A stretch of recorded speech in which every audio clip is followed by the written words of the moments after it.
जय गुरु गोरखनाथ।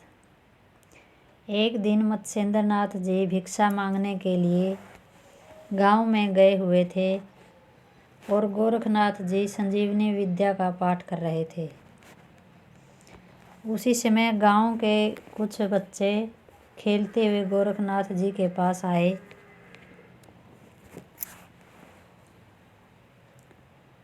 वे अपने हाथ में गीली मिट्टी लिए हुए थे और उससे कोई खिलौना बनाना चाहते थे। बालकों ने गोरखनाथ जी के पास पहुंचकर कहा, साधु बाबा, आप इस मिट्टी से हमारे लिए गाड़ी बना दीजिए। गोरखनाथ जी ने उत्तर दिया, मुझे गाड़ी बनाना नहीं आता। यह सुनकर उन लड़कों ने जैसे तैसे एक गाड़ी तैयार कर ली, परंतु गाड़ी के लिए गाड़ीवान की भी जरूरत थी। वह बालकों से नहीं बन सका। तब उन्होंने गोरखनाथ जी से दोबारा कहा, हे बाबा, गाड़ी तो हम लोगों ने बना ली, परंतु गाड़ीवान हमसे नहीं बन रहा, इसलिए आप गाड़ीवान बना देने की कृपा कीजिए। गोरखनाथ जी को बच्चों पर दया आ गई। उन्होंने गीली मिट्टी लेकर गाड़ीवान बनाना आरंभ कर दिया। गाड़ीवान को बनाते समय भी गोरखनाथ जी संजीवनी मंत्रों का जाप करते जा रहे थे। अतः जैसे ही गाड़ीवान बनकर तैयार हुआ तो वह मात्र मिट्टी का खिलौना न होकर सजीव बालक बन गया। उसके शरीर में हड्डी, चमड़ा, मांस तथा प्राण सभी कुछ थे। देव इच्छा से इस पुतले में करभजन नारायण का प्रवेश हो गया था। बालकों ने जब मिट्टी के पुतले को जीवित होते हुए देखा तो वे सब भयभीत होकर भूत भूत कहते हुए भाग खड़े हुए। गोरखनाथ जी स्वयं भी इस चमत्कार के विषय में कुछ नहीं समझ सके। उन्होंने उस बालक को अपने पास बैठा लिया। बच्चे भूत भूत चिल्लाते हुए गांव में जा पहुँचे। उनके द्वारा गांव भर में यह चर्चा फैल गई कि गांव के बाहर ठहरे हुए योगी ने मिट्टी के द्वारा एक जीवित बालक को उत्पन्न कर दिया है। गांव में भिक्षा मांगने के लिए गए हुए मत्स्येंद्रनाथ जी के कानों में भी यह चर्चा पहुंची। उन्होंने ध्यान दृष्टि से तुरंत जान लिया कि करभजन नारायण ने अवतार ले लिया है। वे लौटकर गोरखनाथ जी के पास पहुँचे। वहाँ गोरखनाथ जी ने संपूर्ण घटना बताई।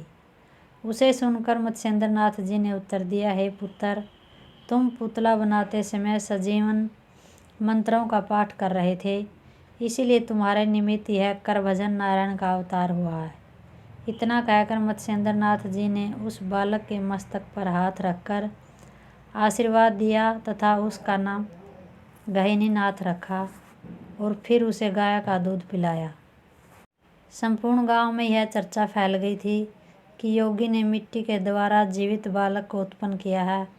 अतः गांव के सभी स्त्री पुरुष उस आश्चर्यमय बालक को देखने के लिए उस स्थान पर पहुंच गए जहाँ मत्स्येंद्रनाथ तथा गोरखनाथ जी ठहरे हुए थे। उस दिव्य तेजस्वी बालक को देखकर सबको अत्यंत प्रसन्नता हुई। लोगों ने मत्स्येंद्रनाथ जी से आग्रह किया कि वे गहिनीनाथ को गांव में ही छोड़ जाएं। गुरु शिष्य ने लोगों की इस प्रार्थना को स्वीकार कर लिया। उस गांव में मधुनाभा नामक एक ब्राह्मण रहता था। उसकी पत्नी का नाम गंगा था। दोनों पति पत्नी धर्मपरायण, दयालु, उदार तथा सद्गुणी थे। उनके कोई संतान भी नहीं थी, अतः बालक उन्हीं को दे दिया गया।